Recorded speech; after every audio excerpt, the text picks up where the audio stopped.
What's up everybody, welcome to Money Management channel. My name is Andrei and today I'm going to be doing an update on MMTLP and FINRA saga. I got the cash in the bag, stadium packed. Born a rock star in this life, gonna live it up. And guys, for today's video I have quite interesting news. First of all, I will give you some clarifications in regards to the intrinsic value of next bridge hydrocarbons, especially in the part of the oil and gas assets. And I will show you several points in time that you should know about and that are crucial for the MMTLP story. On top of that, guys, I will show you some actions that were made by, let's say, the person who is pretending to be the MMTLP community member.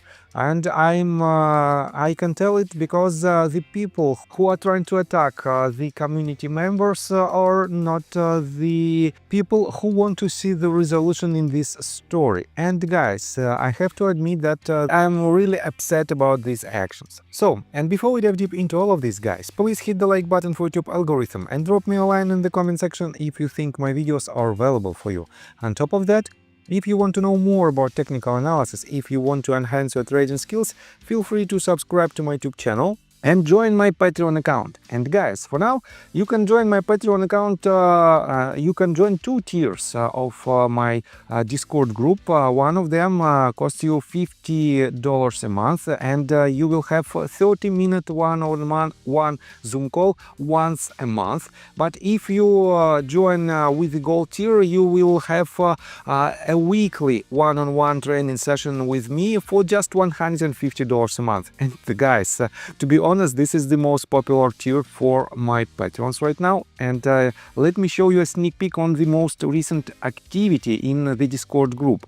Just recently I published the recap of the week of July 28th through August the 3rd, and let me quote you this. On Monday, I prepared a list of 13 tickers that looked most promising for short positions.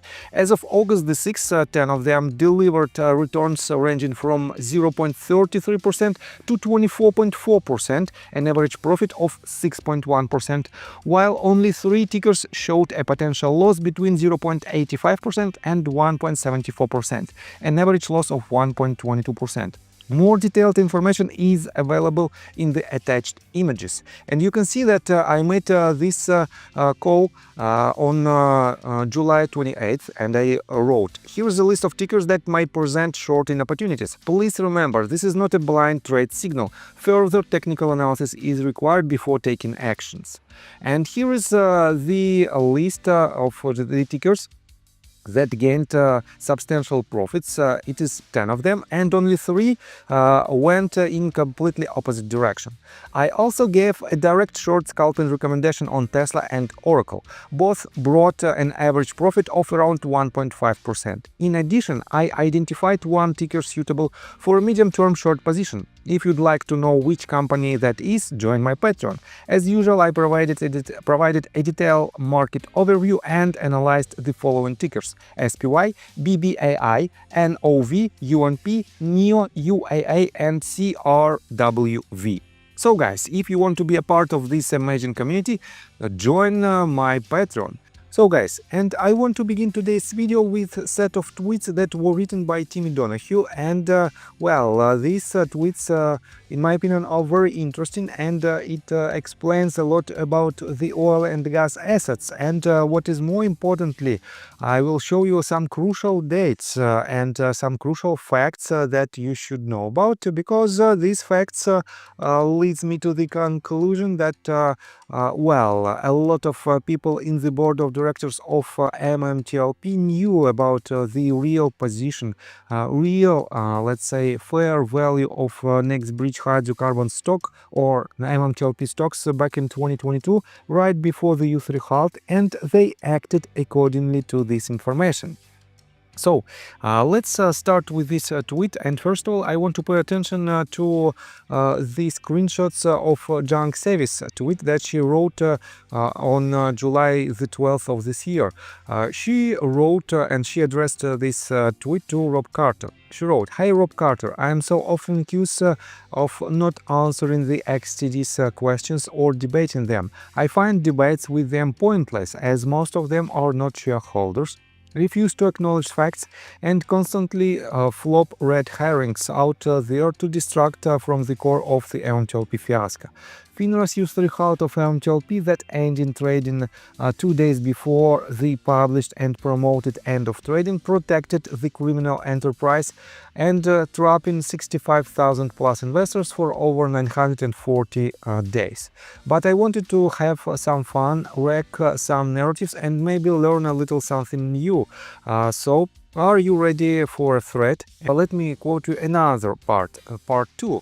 Why were there so many lies about the value of the assets from personalities on social media and the executives?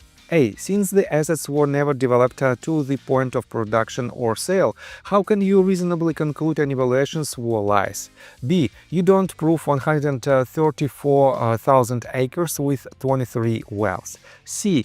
Mike Mullen, president and founder of Stimulation Petrophysics Consulting, performed the recoverable reserves estimate, which has reported as 3.7 billion barrels of oil equivalent for the Orogrande Basin in West Texas.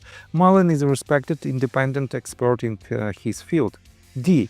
Estimates of the value of the oil and gas assets varies and depends on many factors, including price of oil.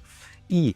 Again, as the assets have not been developed to the point of sale, impossible to claim they were lies. F.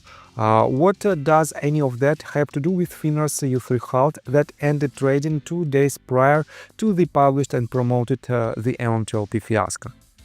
And guys, on the one hand, these questions might seem as reasonable questions, but let me show you quite interesting arguments that may destroy these facts. So, first of all, I want to pay attention to this tweet that was written by Timmy Donahue, and he's also an MMTLP shareholder, and he wrote this: "Junk Savvy, your followers will never know the truth about me or what I stand for. I did everything I could. I always told the truth. I never told a lie, and wanted everyone held responsible with full transparency. And paid influencers, pumpers, and bad actors, along with lying or fraudulent CEOs, all have to go. We will never have a free and fair market with this atrocity we are in. Tell Greg if he ate a big breakfast to let it settle before he sees what you did. This is your CEO. You can believe him while intentionally lying to you. I guarantee you it will not favor you. I am retarded, so you do not want to follow me either. I am just done with the lying while purposefully misleading retail, and I'm just getting started, so whatever path you choose for resolution. I wish you the best, and I really mean that." And here's his second tweet where he refers to these screenshots that I read you just recently. "Well, in my wreck your narrative, I will be having fun, and yes, Dunk, you will learn something. First, it is not one thing is true. There were 5 vertical test wells, 1 horizontal, not 23. You want retail to buy this?" And here is the direct speech. "Since assets were never developed to the point of production, how can I reasonably conclude any valuations were lies? Greg, bad idea." Next one. Wait a second. I will show you this in details. The reason I can conclude any valuation he gave was a lie is simple. Here is the Greg email and Mike Mullen, your well-respected independent expert, founder of Stimulation Petrophysics, and an email with him. Here is the direct speech from this letter. "You reiterate impossible for me to prove the valuation given is a lie. Let's have Greg prove it, then find out who is wearing our orange, because this is the worst case of fraud I've come across. Shame on all of you. And he added 3 photos below, and this is the letters between Greg and Mike Mullen. Here is the letter that was written on September 23rd of 2020.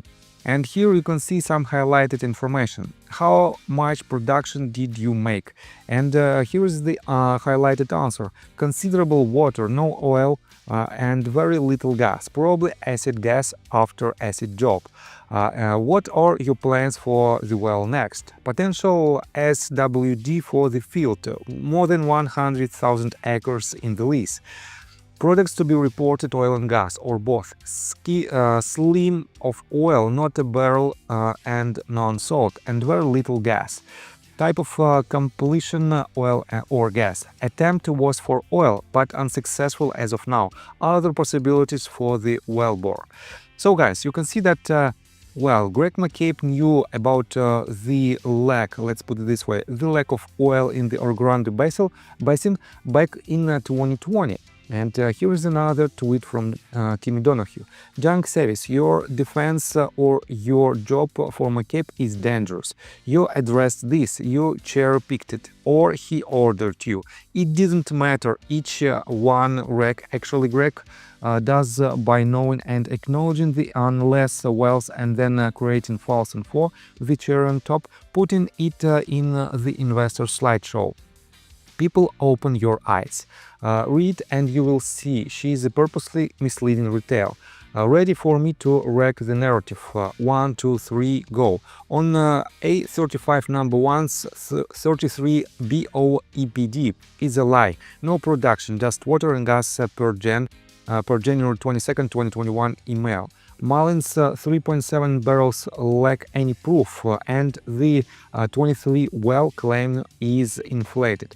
McCabe's January 22nd, 2021 report proves he knew the assets were fairy dust. The email shows Mullen admitting zilch, nada, donut hole, $0. An email shows Scott Kimbrough responding to inquiries by University Lands about the Cactus A35 well. He says, no oil and very little gas, produced on September 23rd of 2020. The well was shut in on March 19, 2020 and marked as a potential saltwater disposal well to University Lands. Development attempts, example are A35 number 1 failed early, January 22nd, 2021 email, and the slideshow claims was directed at us for us, and it was pushed despite the being complete lie. Half of you that were on stock tweets had the whole effing page with 3.7 billion. McCabe's awareness confirms these were lies, not unprovable projections. Certainly fraud, 3.7 billion was floating around to a lot of investors. And guys, take a look right here. Here is the screenshot of, here is the tweet that was published by Sam Shine, and she refers to the tweet that was written by Energy Crisis, Bronco Energy Crisis. Samshine wrote, they knew the wells were bust since the beginning, and here is the tweet that was written on June 28th of last year.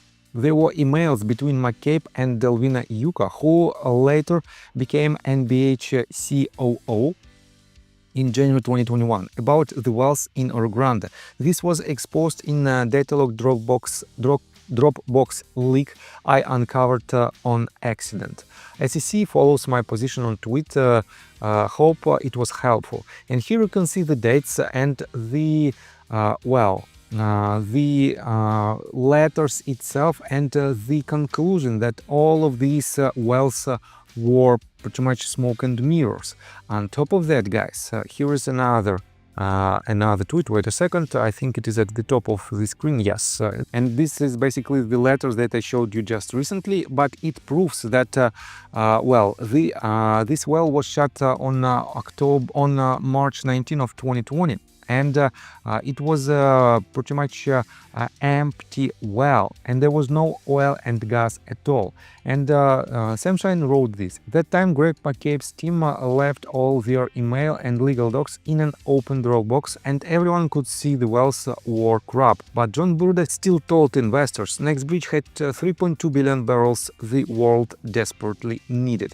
And guys, right after that, Greg McCabe and John Burda sold some of their shares, and at that point they knew that the Orogrande Basin was an empty shell for the company, and that is why this story is a pure evidence how the board of directors of NextBridge Hydrocarbons and MMTLP tried to rob you, because they knew that it wasn't any oil and gas assets, and at the same time they told you to buy NextBridge, not NextBridge, but MMTLP shares. And guys, I have to admit that all these facts should be put into the consideration, and you have to answer. You have to answer to the one simple question: what was the reason why you invested in MMTLP stock? Was it the actions from the board of directors? Was it the actions from people who promoted this stock in different social medias like stock tweets, YouTube, or Twitter? And if so, guys, who was behind the scenes, who orchestrated all these actions, and who was the leader in this enterprise that led to the substantial losses of a lot of MMTLP community members? And guys, you have to answer honestly to this question. So let me show you another not the pleasant activity in the MMTLP community. Jennifer Vitrano wrote this tweet just 18 hours ago. That moment when Jack goes unhinged because of Jeff, but has been harassing everyone else for 2 years. And I don't want and I don't like the actions that is happening right now inside the MMTLP community, where some people attack other community members. And here you can see one of these examples. And to be honest, there is not so many people who do this. One of them is definitely, wait a second, is definitely Jack, and he's trying to attack even the kids of MMTLP community members. MMTLP History Channel wrote this: the guys that post maps of where people's kids go to school to threaten them is also marketing security system to schools. Weird. And here you can see that Laker J published this tweet, and Jack supported him with these actions. Guys, it is unacceptable behavior, and guys, in my opinion, this is the actions that should be prosecuted, and in my opinion, it is a criminal behavior of these people. That is why we have to stop these actions, because these actions discredit the entire MMTLP community. Here you can see another tweet from MMTLP History Channel, and it says: September 2024, the big MMTLP news was just Jack doxing and threatening to call people's families and talk about their kids. The big news did not help anyone to get their money back. And here you can see the tweet that was written on September 16 of 2024. MMTLP file: I have huge news. I will be breaking this news today. Live during space. You don't want to miss this. No DMS or text about it. Please. Everyone will find out at the same time. If you're blocked, tough luck. It is effing huge. And guys, main news for MMTLP community, the main news that could be important for MMTLP community is the news related to the community members' money. And definitely Jack Smithy is not the person who help the MMTLP community to bring this money back. So it is what it is, guys. We have some updates in the most recent lawsuits, but probably I will do another update in order to diversify today's video from any other really meaningful videos for the community. That is why stay tuned and see you in the next video. Bye. I got the cash in the bag, stadium packed. Born a rock star in this life, gone live it up on the attack. Baby, I'm bad, I just wanna